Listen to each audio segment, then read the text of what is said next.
Hi, it's Stacy, and I'm actually on the top of the hill here in San Pedro. Actually, this is more Palos Verdes, and it's beautiful.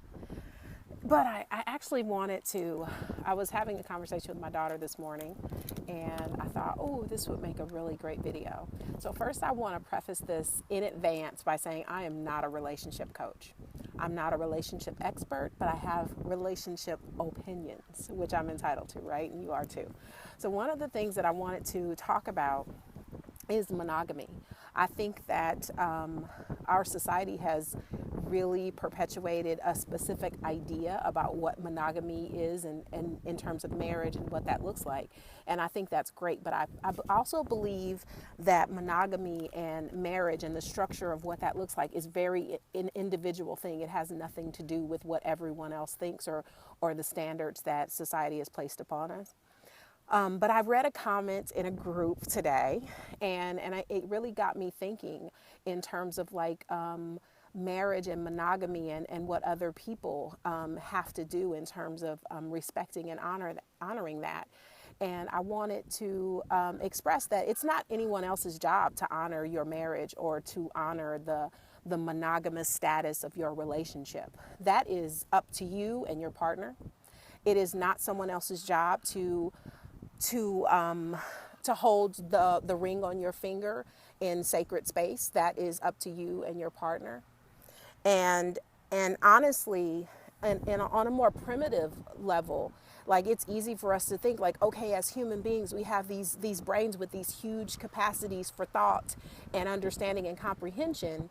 However, on a cellular level, on a very primitive cellular level, our DNA has no cares and no qualms. It could give two fucks about monogamy and marriage. So when as a regular primal being, you are attracted to someone, your brain is often on auto response. So your body is responding. So when someone comes on to you, even though you are wearing a wedding ring, if someone finds you attractive and they wink at you or they hit on you or they make a pass at you, it isn't about them disrespecting your marriage per se. It's really about their physicality responding to your physical beingness.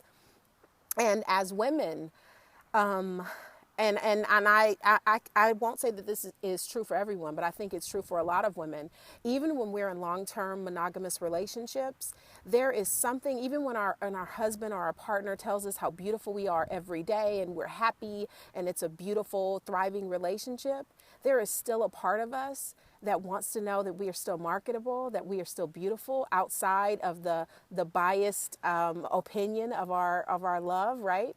So we still want to know that we are viable. So when someone hits on you, it's like, oh my God, like your whole body responds to that. And it doesn't mean that you don't love your partner, and it doesn't mean that you don't respect the sacredness of your union. It just means that you're a human woman who is still living and thriving and breathing and sexy, and you're still a sexual being. And it's still nice to know that it's not just you and your partner who feel that way. So that's okay. So I said all that to say that even if when someone hits on you, like, don't take it personal. Or if someone makes a pass at your partner, don't take it personal. It has nothing to do with you. It has to do with the person feeling attractive, finding you attractive, and their sexuality responding to your sexuality. And it really is that simple. So I'm not saying don't be monogamous. Please don't misunderstand. I am saying if that is true for you and that works for your relationship, honor that and honor the boundaries that you and your partner have set in that.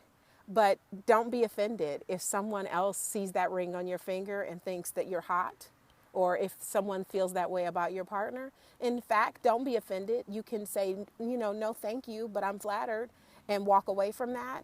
But you can walk away from it knowing that you are hot, that you are sexy, and that you deserve to own that, and it's completely okay. That's all for now. Thanks for listening. Bye.